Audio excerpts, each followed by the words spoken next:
सुधा का नया सवेरा में आप सभी का स्वागत है। हमारे घर में प्राय रोज़ चावल बनता है, तो मैं उसे अलग अलग तरीके से बनाती हूँ। तो आज हम बनाएंगे मंगोलियन राइस। आजकल बाजार में बहुत ही रंग बिरंगी सब्जियां आ रही हैं।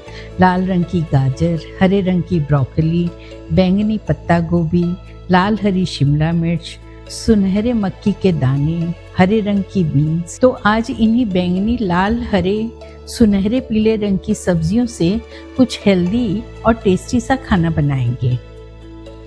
तो इस मंगोलियन राइस के लिए मैंने सबसे पहले चावल को भिगो के रख दिया है।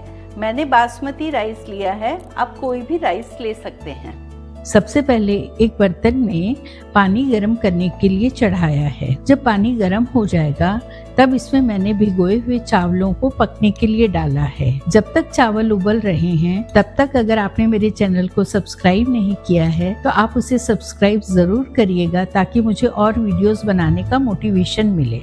चावल में हमें थोड़ा सा नमक को भी डाल देना है पानी में। जब तक चावल बन रहा है तब तक हम इस राइस का जो बेस है चिली गार्लिक पेस्ट, वो हम लोग बना लेते हैं।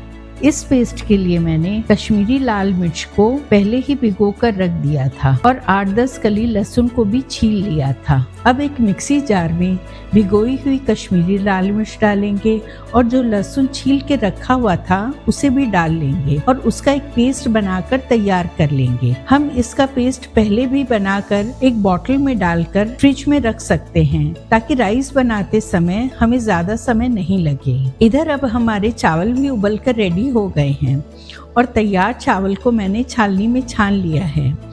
लेकिन ये ध्यान रखना है कि चावल हमें ओवर कुक नहीं करना है।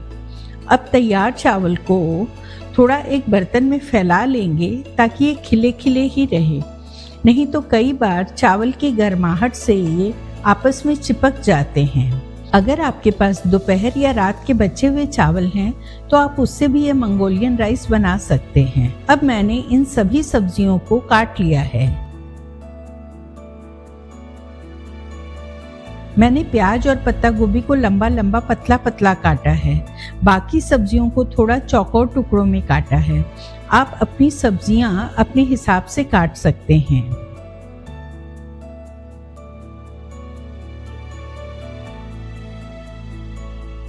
अगर ये सब्जियों की कटिंग चॉपिंग हुई रहे तो ये मंगोलियन राइस 5 मिनट में रेडी हो जाएंगे। तो चलिए अब बनाते हैं इनको। इसके लिए एक कढ़ाई में मैंने 2 टेबलस्पून ऑयल डाला है। आप ऑलिव ऑयल या मक्खन कुछ भी अपनी पसंद से ले सकते हैं। जब तेल एकदम अच्छे से गर्म हो जाएगा तब इसमें मैंने कटे हुए प्याज को डाला है। प्याज को एकदम हल्का सा भून लेना है। उसके बाद इसमें मैंने बीन्स और कटी हुई गाजर को डाला है। हमें इन्हें 30 सेकंड तक ही हिलाते हुए पकाना है, ताकि गाजर बीन्स कच्ची नहीं रहें। ढककर पकाने की जरूरत बिल्कुल भी नहीं है। अब मैंने इसमें ब्रोकली को डाला है और फिर लाल शिमला मिर्च और हरी मिर्च को भी डाला है, जिन्हें कि मैंने मोटे चौकोर टुकड़ों में काट लिया था। इन्हें भी 30 सेकंड तक भून लेना है। अब हमने जो लाल मिर्च और लहसुन का पेस्ट तैयार किया था उसे हम डालेंगे, लेकिन उसको अच्छे से भूनने के लिए अलग बर्तन मैंने नहीं लिया है, बल्कि कढ़ाई के बीच में ही सब्जियों को साइड करके थोड़ी सी जगह बना ली है, कुछ इस तरह से। और उसके बाद 2 टेबलस्पून तैयार पेस्ट को डाल लिया है और मैंने इसे हिलाते हुए 1 मिनट तक भून लिया है। जब ये भून जाएगा फिर उसके बाद मैंने कटी हुई पर्पल कैबेज को डाला है। मेरे पास हरी पत्ता गोभी भी थी, उसे भी मैंने काट कर डाल दिया है। उबले हुए कॉर्न को डाला है और इन सभी सब्जियों को मिला लिया है। इन्हें पकाने की जरूरत नहीं है, क्योंकि ये सब्जियां क्रंची ही अच्छी लगती हैं। अब इन सब्जियों में 1 टेबलस्पून सोया सॉस डालेंगे, 2 टेबलस्पून विनेगर डालेंगे, 1 tablespoon hot and sweet tomato sauce डालेंगे, 1 टीस्पून काली मिर्च पाउडर डालेंगे और अब हमारे उबले हुए तैयार चावलों को डालेंगे। हमें चावलों को थोड़ा ठंडा होने के बाद ही डालना है, क्योंकि गरम गरम चावलों को ज्यादा हिलाने से उनके टूटने का डर रहता है।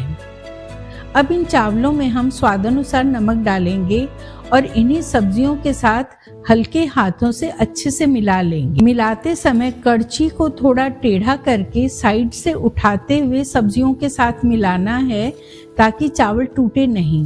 ये टिप मेरी माँ ने मुझे दी थी। तो हमारे ये मंगोलियन राइस बनकर तैयार हो गए हैं। अब विश्वास करिए ये चावल इतने टेस्टी बने थे कि इन्हें हमने डिनर में ऐसे ही खा लिया था और ज़्यादा घी तेल नहीं होने के कारण और इतनी सारी सब्जियां डालने के कारण इन्हें खाने के बाद बिल्कुल भी भारीपन नहीं लगा। तो आप ये रेसिपी एक बार ट्राई ज़रूर करिएगा और आपको मेरी ये रेसिपी अगर पसंद आती है तो आप मेरे चैनल को सब्सक्राइब, लाइक और शेयर करिएगा।